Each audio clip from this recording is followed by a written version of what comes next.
본문에서 보시면 4절 6절에 보시면 이스라엘이 전에 행하던 것을 버리고 여호와를 찾아야 살게 된다라고 하고 있습니다. 그래서 전에 했던 것이 무엇이냐에 관해서 5절에서 보시면 베델을 찾고 길갈로 들어가고 가고 에세바로 나아갔다라고 합니다. 이런 역사에 관해서 아모스 4장에서 이미 말씀을 드렸죠. 그 내용에 한번 읽어볼게요. 우리 아모스 4장 4절로 5절에 너희는 베델에 가서 범죄하며 길갈에 가서 죄를 더하여 아침마다 너희 희생을 3일마다 너희 11조를 드리며 누룩 넣은 것을 불살라 수원제로 드리며 낙헌 제를 소리내어 선포하려무나 이스라엘 자손들이 이것이 너희의 기뻐하는 것이라고 했어요. 그 기뻐하다는 사랑하다라는 단어입니다. 그래서 그들은 이런 것, 자신이 인간의 희생을, 인간의 그 의를 나타내기죠. 인간이 하나님을 이렇게 사랑합니다 라는 인간의 의를 드러내는 신앙을 하였다라고 합니다. 이것을 인간의 선은 하나님의 선이 아니다. 바로 이 다른 표현으로서 빛보다 어두움을 더 사랑한 신앙이다라고 말씀을 드렸습니다. 그래서 베델과 길갈에서 자신들이 사랑하는 그런 제사를 드리는 것, 그것으로 끝나지 아니하고 오늘 본문에서 보시면 한 그 지역이 그게 출현하고 있는데 부엘세바라는 단어에 이 지역에, 이 지역은 북이스라엘에 있는 지역이 아니라 남유다 분열됐잖아요. 남유다 2지파와 10지파로 분열됐는데 북이스라엘 사람들이 남유다의 지역에 있는 부엘세바로 나아간 거예요. 그래서 부엘세바는 남유다에 있어서 제일 남단에 속한 그런 한 작은 성읍입니다. 거기에서 그들은 종교의식을 치르려고 거기까지 나아갔다라고 합니다. 그럼 부엘세바라는 이 지역은 어떤 지역이 있느냐? 아브라함과 이삭의 시대에 있어서 항상 그 아말렉이라는 그 왕이죠. 어떤 나라와 이웃 나라와 그 우물을 파고 그것이 우물에 관한 그것에 대해서 항상 분쟁이 있었던 그런 곳입니다. 그래서 아브라함도 그 아말렉과 그런 화평의 조약을 맺고 그들과의 그런 분쟁이 끝나고 그 우물을 아브라함이 차지하고 또 이삭 때도 똑같은 역사가 나타나요. 그래서 거기서 이삭은 제단을 또 쌓기도 합니다. 그래서 아브라함이 그 이름을 칭하여 부엘세바라고 이름을 칭하고 그 이름이 의미가 뭐냐면 맹세의 우물이라는 그런 뜻을 지닌 지역이에요. 그래서 그들은 이스라엘이나 북이스라엘은 남유다나 똑같이 그 아브라함과 그 이삭의 후손이다. 그것에 대한 신뢰가 있고 숭배하는 이렇게 높게 평가하는 그런 그들의 후손이기 때문에 그들도 이 그 아브라함과 이삭이 이루어냈던 그런 땅을 자기 나라가 아님에도 불구하고 남유다의 도시임에도 불구하고 거기까지 나가서 어떻게요? 자신들이 생각하는 그 의식을 거기서 치르는 이런 잘못된 신앙을 하고 있었다라고 오늘 본문에서 4절 5절에 있죠. 베델을 찾아가며 길갈로 들어가지 말며 부엘세바로 나아가지 말라. 이렇게 부엘세바라는 단어가 사장에 없던 그 한 지역이 더 추가되고 있습니다. 그들에게 있어서는 아브라함과 이삭은 그들의 믿음의 조상이고 동시에 그들이 있었던 그 역사에 관해서 그들은 그 지역을 칭하여 성지라고 여겼기 때문이에요. 그래서 길갈과 단에다가 제단을 길갈과 아니고 베델과 단에다가 제단을 만들고도 부족해서 길갈까지 또 하나 더 만들어서 그런 의식을 치르려고 더 나가서 자기의 국경을 넘어서 남유다에 있는 나라까지 지방까지 그까지 가면서 자신들이 생각하는 그 오늘 4절에서 기록되어 있는 자신들이 사랑하는 것, 기뻐하는 그것을 이루려고 나가서 거기까지는 이르렀다라고 합니다. 그래서 아모스의 전체 내용을 보시면 전부 다 그 타락한 그들의 신앙, 그 당시에는 전쟁이 없는 시대였기 때문에 잠시 멈춘 시대였기 때문에 외적인 압박은 없었어요. 그래서 내적인 평화가 주어졌을 때, 외적인 평화가 주어졌을 때 내적으로 타락한 시대였던 것입니다. 그래서 이들은 그때 가장 부패하고 영적으로 가장 많이 타락한 그 시대에 놓여 있어서 아모스의 전체 내용을 다 보시면 모두 다 타락한 백성들의 잘못된 신앙에 관해서 기록하고 있는 거예요. 그래서 비슷합니다. 그래서 오늘 본문 5장에서도 보시면 참 별 내용이 없어요, 사실은. 그렇지만 4장에 이어서 거의 비슷한 얘기를 합니다. 근데 한 단어를, 한 구절을 주목해야 할 부분이 있는데 5장에서 보시면 18절과 20절입니다. 그래서 5장을 분리해서 제가 4장과 분리해서 이렇게 두 강으로 나누어서 설명하려고 했던 것이 바로 이 두 구절 때문에 나누어서 설명하게 되었을 뿐입니다. 그래서 3강에서도 이미 4장의 내용이죠. 이미 말씀을 드렸듯이 이스라엘의 신앙은 이러한 의식적에만 집중하고 진정한 신, 그 의식을 그들에게 허락한, 법칙을 허락한 하나님을 버려버렸던 거예요. 하나님은 없고 그들은 그 하나님에 의해서 주어진 그런 의식들, 법칙에 집중하고 있었다라는 얘기예요. 이런 신앙을 신약 성경에서는 마태복음 23장 23절에서 24절에 한번 보시면 화 있을지언정 외식하는 서기관들과 바리새인들이여 너희가 박화와 회향과 건채의 11조는 드리되 율법에 더 중한 바 정의와 긍휼과 믿음을 버렸도다. 24절 마지막 부분 보시면 맹인된 자들이여 인도자들 하루살이는 걸러내고 낙타는 삼키는도다 라고 하는 거예요. 그들의 신앙을 마태복음 23장을 금방 봉독해드린 그 두 구절에서 정확하게 설명해내고 있습니다. 그들의 신앙은 어떤 신앙이었나? 내용은 없고 껍질만 가진 신앙, 껍질만 취하고 내용을 안에 소금 버리는 것. 이것이 뭐예요? 하루살이는 걸러내고 낙타를 삼켜버렸다 이렇게 되는 거예요. 그것은 겉모양만, 의식에만 집중하고 그 내용, 율법에 더 중요한 바 정의와 긍휼과 믿음, 내적인 부분은 없었다라는 거예요. 근데 이들도 그 부분을 몰랐어요. 하나님은 중심을, 마음을 보시는 하나님, 안을 보신다라고 했죠. 그 마태복음 6장 5장에도 있고 다 있죠. 기도 중에도 하나님은 골방에서 중심을 보신다고요. 하나님 외모를 보시지 않는다고 해서 중심을, 마음을 보신다라는 말은 하나님과 우리의 마음이 통한다라는 얘기예요. 근데 인간 그 당시에 이 지금 이 성경이 기록된 그 시대도 그렇습니다만은 오늘도 이 하나님 성경 가지고 하나님을 믿는다고 하는 그런 교인들을 보시면, 세상의 교회를 보시면 똑같이 그 바깥 외적인 것에만 집중하고 있어요. 내적이 중요한 건데 외적인 것에 집중해서 그 외적인 것을 통해서 그 영은 보이지 않는 거잖아요. 내적이잖아요. 하나님은 내적인 면이란 말이에요. 그 하나님과의 교통하려고 하는 수단으로 사용하고 있어요. 하나님은 그 외적인 부분에 반응하지 않습니다. 통하지가 않는 거예요. 근데 그때나 오늘날이나 똑같이 이런 신앙을 하고 있다라는 거예요. 그래서 하나님께서는 이 택한 백성들에게 그 이런 신앙은 잘못됐다라고 알려주는 말씀이 오늘 본문에 기록하고 있는 거예요. 회개를 촉구하고 있죠. 돌아와야 산다라고 시작하고 있습니다. 그래서 마태는 이런 부분들을 외적인 것, 그 의식이죠. 회향과 건채와 11조 외적인 의식이잖아요. 잘하고 있는데 풍성이 들었어요. 유대인들은 외적으로는 성전에 재물이 넘쳐났어요. 그 드린 것이 잘못됐다라는 게 아니고 그것만 집중했다라는 거예요. 안에 있는 진정한 의미는 버려버리고 외적에만, 법칙에만, 어떤 것에 그런 의식에만 집중한 거예요. 그래서 안식일날, 우리 지금 오늘날 교회 보면 주일날이 거룩하다고, 그 딴 거 없거든요.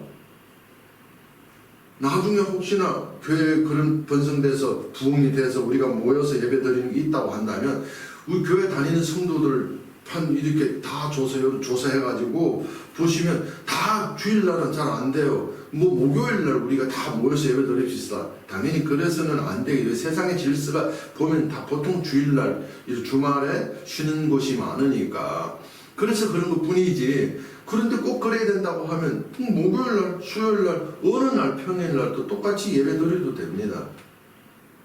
그래서 제 생각에는 그렇게 바꾸기는 좀 이상하게 여겨지니까 주일 예배는 드리되 직장인들을 위해서 한 날을 정하고 그날 예배 한 번 더 드리면 되잖아요. 그런 거에 맞추어서 그런 생각까지 아직까지 이루어지지 않아요. 그렇지만 우리는 상상을 해야 합니다. 그런 것이 이렇게 하면서 그것이 비전이라고도 하겠죠. 비전이 없으면 현실은 존재하지 않습니다. 모든 것이 비전을 통해서 비전이 있는 자에게 그 현실이 주어지기 때문입니다. 그래서 마태는 정확하게 오늘 본문 그 북이스라엘 신앙을 정리해 주고 있습니다. 너희는 속 없고 겉만으로서 겉만 내어놓는데 실속이 없는 거야. 그건 내용이 없다라는 것이잖아요. 그것은 잘못됐다, 허망하다라는 표현이에요. 요한은 이런 신앙에 관해서 요한복음 3장 19절에서 그 정죄는 이것이다. 곧 빛이 세상에 왔을 때 사람들이 자기 행위가 악함으로 빛보다 어두움을 더 사랑했다라고 했어요. 사람은 나는 다 진리를 사랑한다, 참 온전한 것을 사랑한다라고 찾고 있고, 하지만 인간들은 찾는 것들은 찾고 원하고 그들이 보고 싶고 그들이 갖고 싶은 것들은 사실은 모두 다 우리가 곰곰이 살펴보시면 다 진실이 아니에요. 다 그들을 위한, 인간을 위한 것들을 아닌 것들을 찾고 있어요. 왜 그랬을까요? 왜 그럴까요? 그래서 그걸 찾고 있는 그런 생각과 그런 이해와 그런 깨달음이 그들이 집중하고 있는 그것, 이스라엘 백성들이 그 의식에 집중하고 있듯이 세상 사람들이 그런 관념으로는 집중하고 있는 그 모든 것들이 소망이라고 할 수 있죠. 그런 것들은 다 거짓을 추구하고 있었던 거예요. 그럼 알고 그러냐, 모르고 그런다고요. 그래서 성경은 모르고 그러는 것도 죄라고 했어요. 모르는 걸 무식이라고 하고 미련이라고 표현한다니까, 자문서에서. 그 모르는 것, 그럼 모르면 죄가 아니냐? 아니요. 모르고 그래도 죄입니다. 그래서 로마서 2장 17절에서 23절에서 보시면 유대인들이 그 신앙이요, 그 당시도 이스라엘 백성들과 신약 성경 그때에도, 로마서에 기록하는 그때에도 또 유대인들은 유대인이라 불리우는 내가 율법을 의지하며 하나님을 자랑하며 율법의 교훈을 받아 하나님의 뜻을 알고 지극히 선한 것을 분간하며 맹인들의 길을 인도하는 자요, 어둠에 있는 자의 빛이요, 율법에 있는 지식과 진리의 모근을 가진 자로서 어리석은 자요, 교사요, 어린아이 선생이라 스스로 믿는다 그랬어요. 자신들이 이것이 어둠의 빛이며 율법에 진짜 자랑하고, 쉽게 말하면 하나님을 자랑하는 자라고 그래요. 자신들은 이런 신앙이, 이런 것들이 자기가 보기에 좋은 의식에 집중하는 것들이 어느 날 안식일을 거룩히 지키라면 그 안식일에 사람이 죽어도 안 돼, 안식일을 거룩하게 일하지 말라고 해서 라고 사람이 죽든지 말든지 간에 그 안식일을 더 집중하고 그걸 더 중하게 여기니까 그 사마리아인의 비유에서 그랬잖아요. 레위인이 지나가고 대제사장이 지나갔다, 사마리아인이 와서 안식일 날에 일하면 안 되니까 갔다, 사마리아인이 와서는 그 병자를 고쳐줬다, 이렇게 되는 거예요. 그 유대인들의 신앙이 그런 것뿐만 아니라 오늘날 세상 교회도 그러고 세상 교인들만 그러는 게 아니라 오늘 세상 사람들이 삶이 그런 거예요. 똑같아. 세상 교회의 그 삶이, 그런 생각들이 세상 사람들의 그 관점이고 그들이 이해하고 그들이 알고 있는 지식이기 때문이에요. 똑같아요. 그래서 그것에 집중하고 있으면서 자신들은 그게 진리인 줄 알고 그것이 자신들에게 유익을 가져다 줄 것이라고 굳게 믿고 있다니까요. 그래서 목숨까지 바쳤다라는 거예요.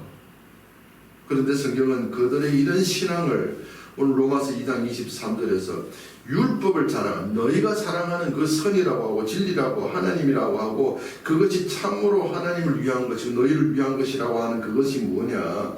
율법을 자랑하는 내가 율법을 범하느냐? 하나님을 욕되게 하느냐고 그랬어요. 그것은 너희가 자랑하는 그것을 욕하는 거야. 범하는 거야. 너희가 사랑한다고 하니까 하나님을 욕되게 하는 것, 대적하는 행위야 라고 하고 있는 거예요. 근데 이런 것들을 모르고 있다고요. 우리도 이런 말씀들을 통해서 우리는 그게는 성경의 얘기야 라고 우리는 끝나버려요. 하지만 성경의 얘기는, 성경이 뭐예요? 율법이죠. 하나님 말씀 율법이에요. 율법은 뭐예요? 내가 누구인지를 알려주는, 우리의 실체를 알려주는 거예요. 이 전체 성경 말씀 모두가 그냥 한마디로 요약을 한다면 인간이 누구인가, 그게 철학이기도 하죠. 철학의 시작이 뭐예요? 나는 누구인가를 찾고 그 결론적으로 찾았는데도 나가 누구인지를 못 찾았다.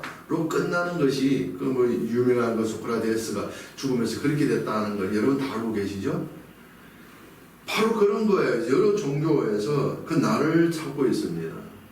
참나를 찾습니다. 근데 참나가 찾아졌다고 한다면 참나가 아니에요. 참나는 항상 그 나타난 것에 관찰할 수 있는 것을 관찰하는 그 너머에서 관찰자로 존재하지 절대 우리에게 어떻게 포착되고 우리에게 찾아지지 않는 거예요. 찾아졌다 하면 가짜입니다. 실체는 뭐예요?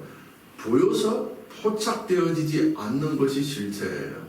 그래서 로마서 8장에서 성경은 우리가 소망하는 것, 보였는 걸, 보인다고 하는 건 우리가 뭘로 소망하냐? 그걸 소망할 필요 없잖아.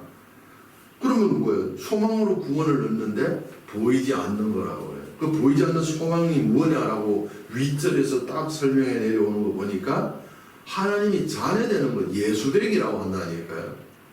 그럼 예수가 된다라는 건 뭐예요? 세상이 딱 착각할 만한 그런 그 시기도 했습니다. 우리도 처음에 율법아래에서 그 예수가 하나님이라고 믿었잖아요. 그렇게 딱 하나님이라고 착각할 만도 합니다.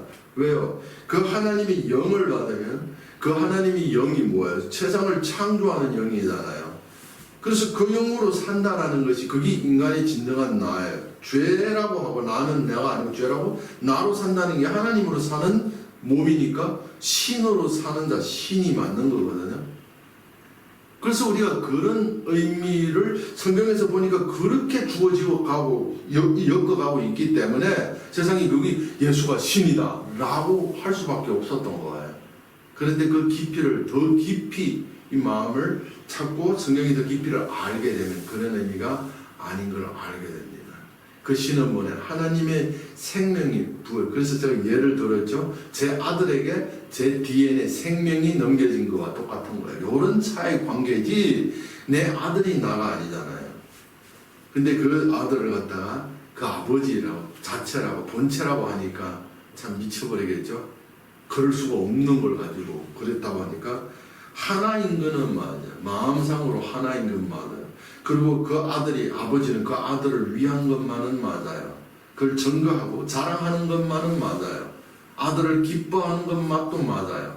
마치 제가 우리 자녀들을 딸 아들을 나 가족이고 나에게서 나온 나의 형상이고 형상은 내 DNA가 거기에 넘겨져서 나를 증명하는 그것이 되었으니까 어떻게 해요? 나잖아요 결국. 그래서 모든 관심과 마음이 그 자녀들에게 가 있는 것이 그 부모의 마음이잖아요. 하나님도 똑같다라는 거예요. 이런 마음으로 우리 자녀들을 하나님이 영을 받은 자들을 관찰하고 계시고 우리의 그 삶을 살피고 계신다라는 표현을 시편에서 눈동자처럼 눈동자같이 우리를 살피신다, 관찰하신다라고 했던 거예요. 그게 사랑이잖아요. 사랑은 간섭이에요. 근데 사람은 사랑을 원하면서 간섭은 싫어해요. 사랑이 간섭으로 들어가면 그게 또 뭐로 나와요? 잔소리로 들리죠?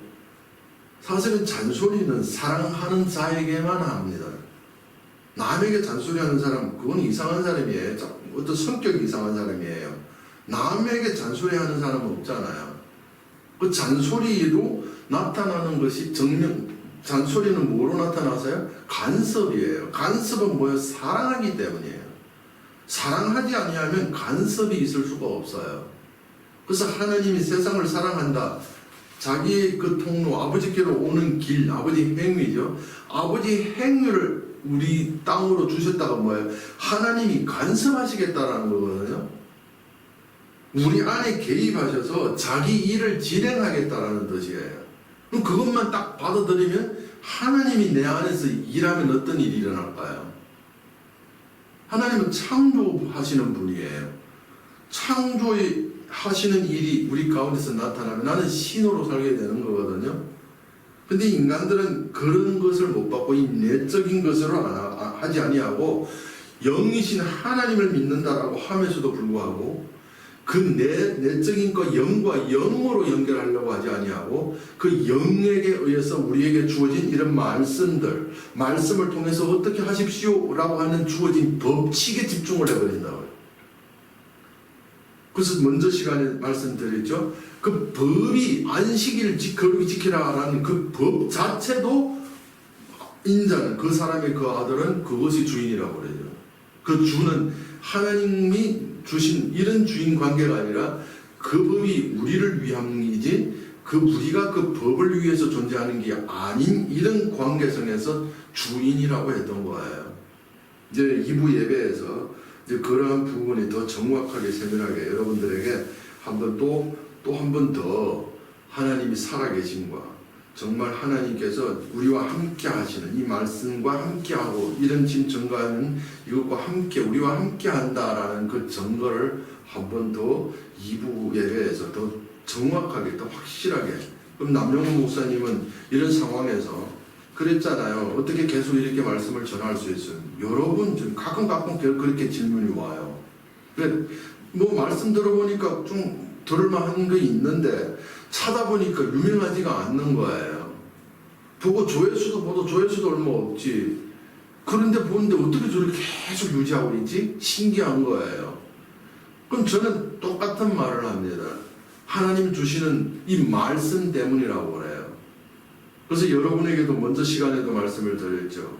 이 말씀 아니면 여기 여러분이 왜 붙어 있냐고요? 못 붙어 있잖아요. 말씀 때문에 있고 저도 이 말씀 때문에 이렇게 계속 유지되고 있고 여러분들도 말씀 때문에 그 증거 때문에 붙어 있잖아요. 함께하고 있잖아요. 근데 지금 여기서 자동차 하나하나씩 떨어져 나가잖아요. 떨어져 하나하나. 그러면 떨어져 나갈 때 저 심정은 어떨까요? 저에게는 고난이겠죠? 저에게는 한 사람 떨어져 나가면 안 그래도 풍족하지 않는 상황에서 그 떨어져 나가면 그 사람만 떨어져 나가는 게 아니라 헌금도 떨어져 나가. 헌금 떨어지면 뭐야? 제 생활비가 줄어드는 거 똑같이 저희는 고난 맞습니다. 그럼에도 불구하고 저 마음은 평안했어요. 왜 평안했냐? 선호를 받다고요. 그런 것들을 통해서 하나님께서 정리를 하고 세상적인 그런 말에도 있습니다.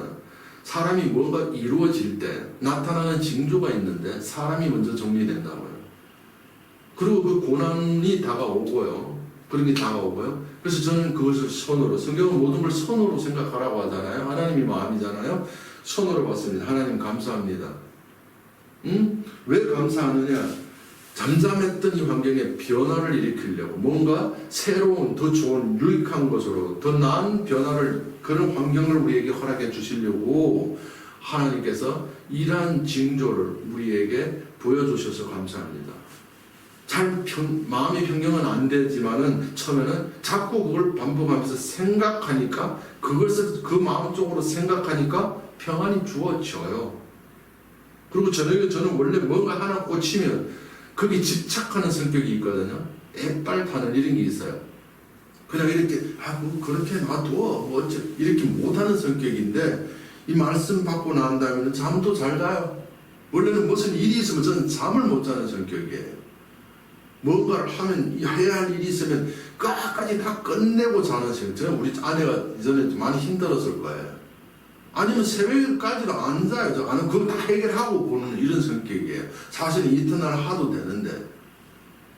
그런데 지금은 아니에요. 그 성격이 바뀌어서 마음에 이런 하나님 말씀의 평안이 주어지니까 라고 하는 의지 않으면 믿어지는 마음이 생겨서 마음이 평안합니다. 당연히 뭐 더 큰 것을 오면 감당할 시험만 주겠죠. 그래서 제가 오늘 이런 말씀을 드리는 것은 여러분들도 지금 이제 때가 다 됐다라는 저 생각이 그런 느낌. 때는 하나님밖에 알 수 없어서 맨날 며칠이라고 알았으면 좋겠는데 그걸 알 수가 없잖아요.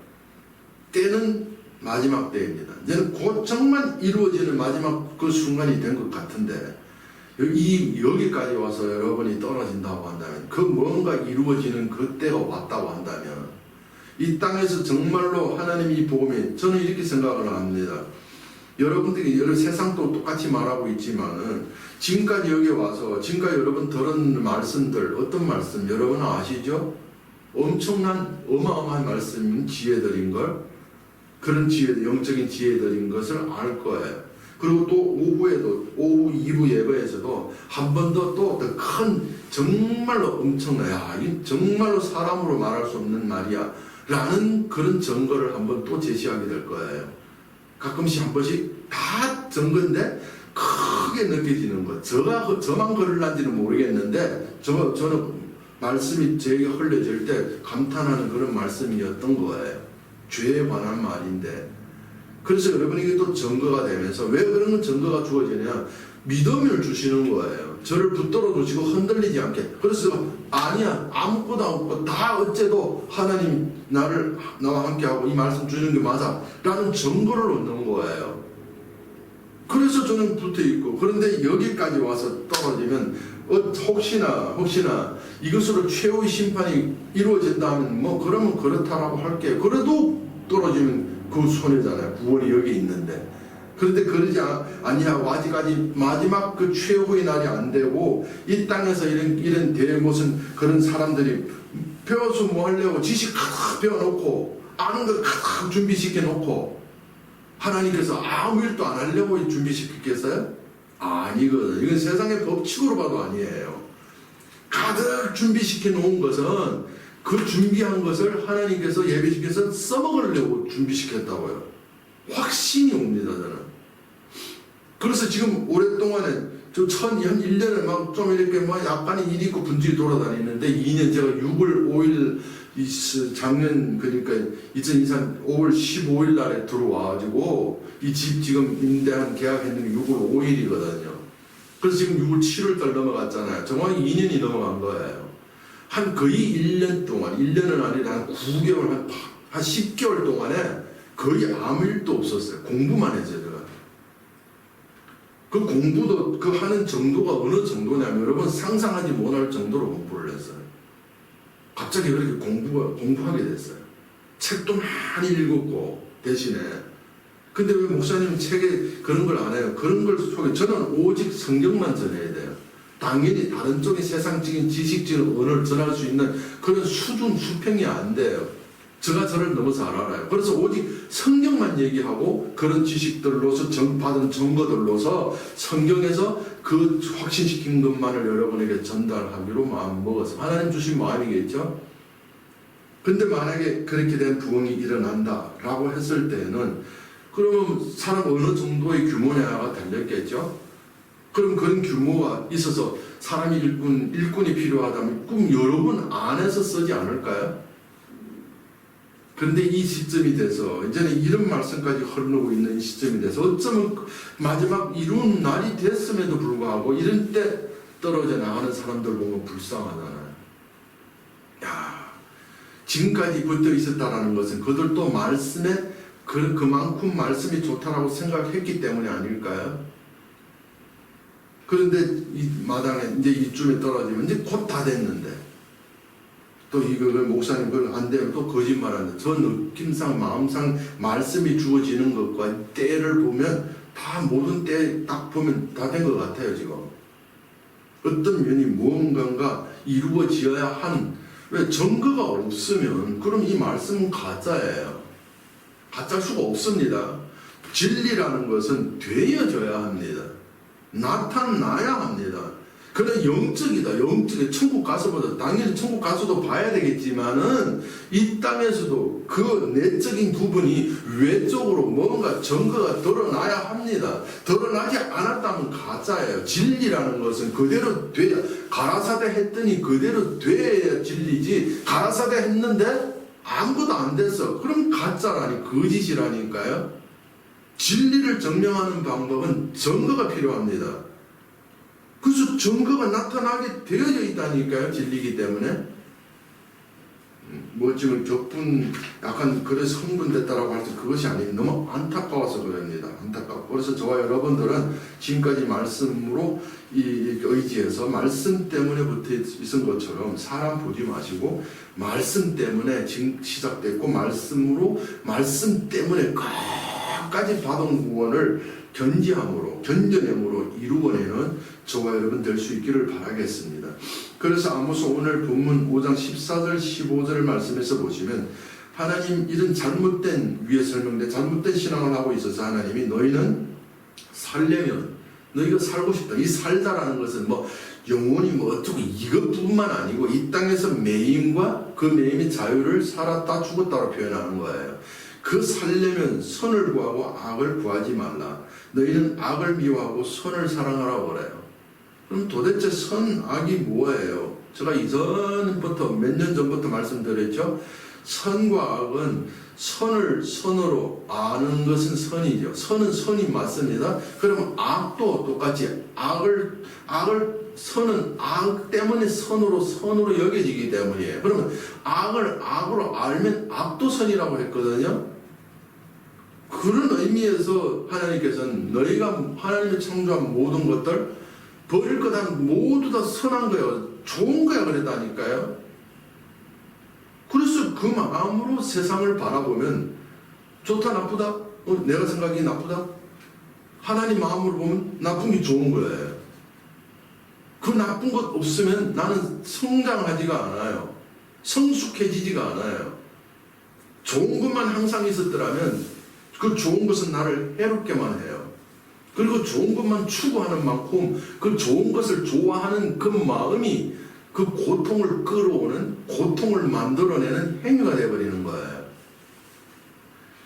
이런 것들을 성경은 세밀하게 우리에게 수준을 통해서 계속 성경이 많은 내용들을 통해서 우리에게 증거해주고 있는 거예요. 그래서 선과 악은 이런 개념이에요. 그럼 뭐냐? 너희가 선은 뭐예요? 하나님의 말씀이 선이고, 선이 뭐예요? 그러면 악이 뭐냐? 하나님의 말씀으로 드러내는 악, 그걸 악으로 아는 것은 선인데 악으로 알지 못하니까 악이다라는 거예요.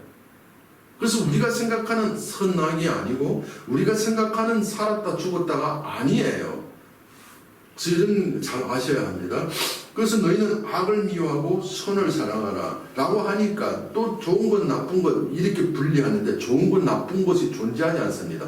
다 좋은 것입니다. 근데 그 뭐가 악이라고요? 뭐가 나쁜 것이라고요? 나쁜 것을 나쁜 것으로 모르는 게 나쁜 것이고 악을 악으로 모르는 것이 악이라고요. 알면 선이에요. 그래서 이런 말씀을 해주고 있는 거예요. 오늘 본문에서 아모스 5장 19절을 한번 보세요. 그래서 이렇게 잘못된 신앙을 하게 되고 그 악을 악으로 가리키는 그 하나님의 선 말씀에 그것을 악으로 가리켰건만 알지 못하고 그 악을 그대로 그 자리에 멈추어서 그걸 행하고 나가게 되면 그 결과가 무엇이냐를 가리켜준 것이 오늘 5장 19절에서 마치 사람이 사자를 피해다가 곰을 만나거나 혹 집에서 들어가서 손을 벽에다 댔는데 뱀에게 물린과 같도다 이런 거예요. 이 말의 의미는 뭐예요?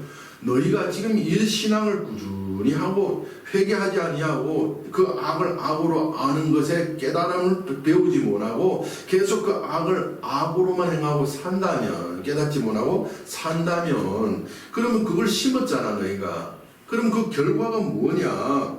심판을 나가면 곰만 피하면서 곰만 나고 벽에 손댔는데 이거 무슨 그게 어떤 뜻이냐면 심판은 그 결과 너희가 생각하는 그 심판받는 고통의 심판, 지옥 가는 심판, 매임의 심판 그 심판을 절대 너희를 떠나가지 않는다. 심판을 꼭 받게 피할 수 없다라고 한 거예요. 너희는 피해다라는 사다 피했지만 곰 만나고 벽에 들어가서 완전히 집안에 들어와서니까 안전하다. 근데 뱀에게 물린다. 이 뭐 심판은 너희가 심은 결과로 나와서 심판은 너희는 피할 수 없어. 피한다고 심판이 피해지는 게 아니야 라고 하는 이런 내용을 오늘 본문 19절에서 이렇게 표현한 거예요. 그래서 이렇게 잘못된 신앙을 하고 있는 이스라엘 백성들에게 자신들은 어떻게 해요? 엉뚱한 생각을 하면서 그 하나님 아브라함을 부르시고 모세를 보내신 그 하나님을 기다리고 있어요. 그 기다림이 어떠했는지 간절합니다.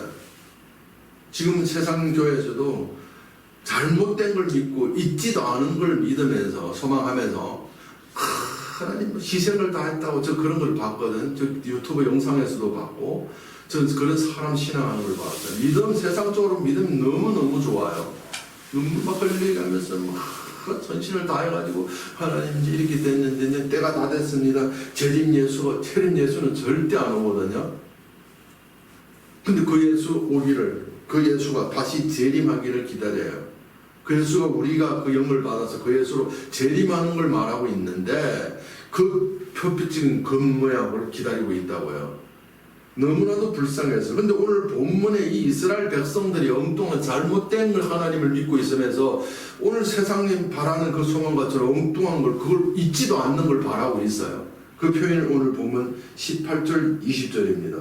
화 있을지언정 여호와의 날을, 하나님이 임재를 말하잖아요. 하나님이 오시는 날은 심판의 날이 결산의 날입니다.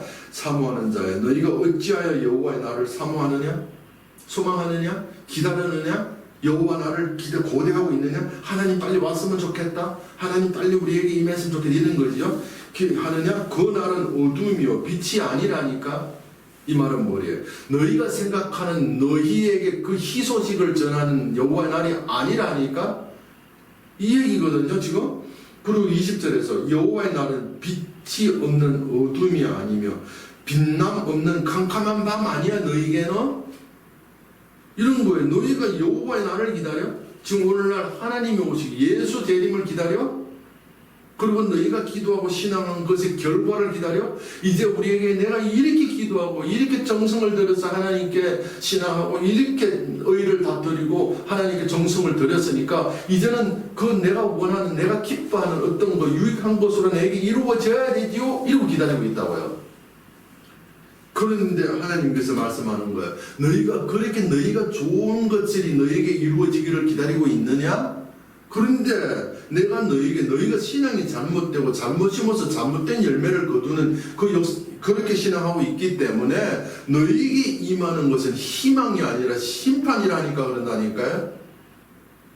너희가 유익한, 너희가 생각하는 너희에게 유익한 것, 너희가 바라는 것으로 임하는 게 아니라 오히려 너희가 바라는 그것을 심판하면서 소멸하는 것으로 임하는 어둠이야, 빛이야. 너희가 신앙하는 그 자체가 빛을 이었고 어둠이 있기 때문에 너희에게 임하는 하나님이 또 그 어둠으로 온다니까 그랬다니까요.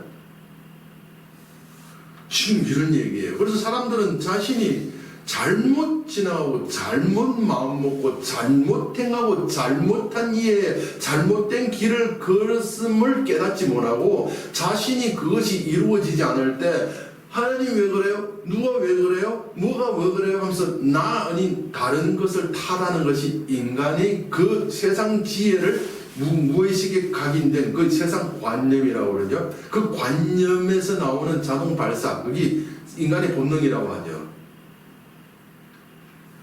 그걸 심어서 그걸 내어놓으면서 남 탓을 한다고요. 남 탓을 한다고요. 다 자기가 만드는 결과를 우리는 맛보고 있고 경험하고 있는데, 그래서 그 게임이 세상적인 그 부분 너무나도 난 그 예에서 깜짝 놀랐어요. 우리가 저도 게임을 해봤습니다만은 게임에 들어가다 보면 제가 이 길이 로선이 있어요. 어떤 게임은 보시면 여러 가지 이 로선으로 갈까, 이 로선으로 가면 이 결과가 나오고, 이 로선은 어떤 데 보면 두세 가지가 있고 어떤 데는 두 가지 갈래 길을 선택할 수 있는 그런 게 나와요. 게임을 한참 하다 보면. 그러면 게임 딱 하다가 보면 여기 가서 이 결과를 막기 위해서는 내가 이쪽을 버튼을 눌러서 선택하면 그 결과가 나오고, 이쪽을 선택하면 이 결과가 나와요. 그리고 게임 안에 딱 들어갔을 때 내가 이 주인공이잖아요. 내가 가면 그 장면이 펼쳐져요. 안 가면 그 컴퓨터 그 안에 프로그램 속에 감춰져 있다가 내가 그쪽으로 내 캐릭터가 그쪽으로 그 게임하려고 그 방향으로 그 어느 방향 지역으로 나아가면 그 컴퓨터에 보이지 않던 것들이 툭툭툭툭툭 하고 변신을 나무고 뭐 퍼지고 탁 만들어져요. 안 가면 감춰져 있어요. 바로 인생이 이러한 거예요. 하나님께서 이 얘기를 믿으면 된다라는 말이 이 말이거든요. 믿으면 선택이에요. 선택하고 나아가면 펼쳐지는다니까. 이거 창조라고 한다고요. 근데 사람들 선택하지를 않아요. 나는 잘 됐으면 좋겠어 라고 다 생각은 하되 잘 될 수 있는 선택을 하지를 않아요. 선택하고 선택된 길을 걸으면 창조되는데 행함이 없는 거예요. 그래 놓고 지금 세상에서 삶이 그 대중의 삶을 한번 보세요. 나는 부자 됐으면 좋겠어. 나는 건강했으면 좋겠어. 나는 행복했으면 좋겠어. 생각은 똑같이 하는데 그 행복할 수 있는 것을 선택하지 아니하고, 뭐 어떻게 될 수 있는 것을 자기에게 나온 걸 선택하지 아니하고, 선택하면 그걸 살아야 되는데 하지 않고 기다리고만 있고 그냥 원하고만 있지. 그리고 타령을 합니다. 그런데 그게 되겠어? 내 마음대로 되겠어? 아니거든. 내 마음 먹고 선택하면 되거든요. 내 마음대로 되거든요. 근데 사람들은 그런다고 되겠어? 내가 생각한다고 되겠어? 되거든요. 그걸 믿고 완성되면 되는 거 성경이 그 말하고 있어요. 그래서 성경은 하나님이 임재를 예수로 왔다라는 표현을 신약 성경에서 천국이 가까웠다. 뭘 하라? 심판하라. 도끼가 나무 뿌리에 놓여져서 이렇게 표현한 거예요. 하나님이 임재는 결산하는 날입니다. 그래서 하나님이 임재하실 때에는 하나님과 일치하지 않은 그런 것들이 하나님의 그 빛에서 어둠이 사라지고 빛이 들어오면 어둠이 없어지는 것, 물러가는 것을 성경은 심판이라고 그래요. 심판이라고 한다고요. 그래서 하나님의 날은 이러한데 본문에서 소개하고 있는 이스라엘 백성들이 찾는 신은 아브라함을 부르신 그 하나님, 모세를 부르신 그 하나님이 아니고 그 모세를 통해서 그 아브라함을 통해서 우리에게 주어진 그런 법칙들, 그런 의식들을 어디에서 찾아가요? 그들이 나누어는 정해놓은 그 성전에서, 그들이 정해놓은 그 제단이 있는 곳에서 베델과 길갈과, 원래는 베델과 단에다 두 제단을 쌓고 길갈은 그때 또 새로 설치한 것이고 그 다음에 또 남유다까지 들어가서 부엘세바에서 그러한 것들의 의식을 치르는 우상, 그게 우상이잖아요. 그 우상을 경배하는 신앙을 하고 있는 거예요. 그러면서 좋은 날이 오기를 우리를 인정해주는 하나님이 오는 그 하나님이 임재하는 그 날을 기다리고 있어요. 그런 의미에서 하나님께서 너희가 기다리는 하나님이 와서 너희를 건져주시고 너희의 희망을, 너희 소망을 이루어주시는 하나님으로 믿지 않았기 때문에 너희에게는 1차적인 의미에서 너희가 믿는 것은 어둠이기 때문에 너희가 바라는 어둠이기 때문에 어둠으로 온다라는 것이었고 2차적인 의미에서는 어떤 의미에 그 뜻은 하나님이 정말 그 신이 너에게 임한다 할지라도 하나님은 빛이고 너희는 참이고 너희는 거짓인데 거짓과 어둠이 하나 될 수 없어. 빛과 어둠이 하나로 공존할 수가 없어. 그래서 빛이 들어오면 어둠은 사라지는 거야. 그렇게 너희는 심판받는 그것들을 빛에 의해서 사라질 것을 그 빛이라고 믿고 거짓을 가짜를 잠시 있다 사라질 걸 하나님이 오는 날에 소멸될 것을 그걸 하나님이라고 믿고 붙들고 믿고 있다. 그것이 뭐냐? 의식이야 그랬어요. 너희가 세 곳을 길갈과 베델과 이거 부엘세바에서 가서 치르는 그 의식들이야. 그게 우상이라고 하는 거예요. 그것은 의식과 어떤 법은 우리는 그 법을 모실 필요가 없습니다. 이 말씀이라도 이 말씀을 이렇게 하나님 이러면 안 된다고요. 이 말씀은 뭐예요? 하나님이 이 말씀을 이 성경 말씀을 어떻게 우리 섬기기 위해서 줬어요. 이 말씀이 그 예수였고 먼저 시간에 말씀드렸죠. 그 예수였고 말씀이 예수잖아요. 그 예수를 우리가 주님 하나님 섬기니까 그들에게 다가오는 여호와의 날은 어둠으로 오는 거예요. 왜? 말씀은 우리가 그 말씀에 섬김받는 것, 우리를 위해서 주는 예수인데 그것은 주님으로 하나님으로 섬기니까 거꾸로 된 거예요. 잘못됐네요. 그래서 그걸 잘못됐다라는 그런 부분에 관해서 오후 2부 예배에서 그 죄를 관함에서 설명해 드리면서 한번 다시 하나님이 우리와 함께 이 말씀과 함께 이 단에 함께 하신다라는 저는 정말 감동적인 말씀인데 여러분은 모르겠어요. 듣고도 저는 그렇다고 하는데도 아무렇지도 않아요. 왜 알아들어야 그러지? 깨닫지 못하니까 뭔 말인지 모르는 사람도 있더라고요. 아무 반응도 없는 사람들이 있어요. 그렇다면 방법 없고요. 저는 정말 정말 하나님이 계시구나 라는 증거를 얻는 그런 말씀이 증거될 것입니다. 그래서 저와 여러분들도 그 가짜의 그 그림자 속을 버리고 겉에 집중하지 마시고 겉을 통해서 그 안에 포장된 속을 우리가 그 속을 받으면 겉은 존재할 수밖에 없어요. 속을 왜? 겉은 속을 위해서 존재하기 때문이에요. 과일이고 모든 것. 그래서 실속, 속을 가짐으로써 그까지 함께 동일하게 동시에 그 속을 다 가질 수 있는 소유할 수 있는 저와 여러분 되시기를 예수 이름으로 축원드립니다.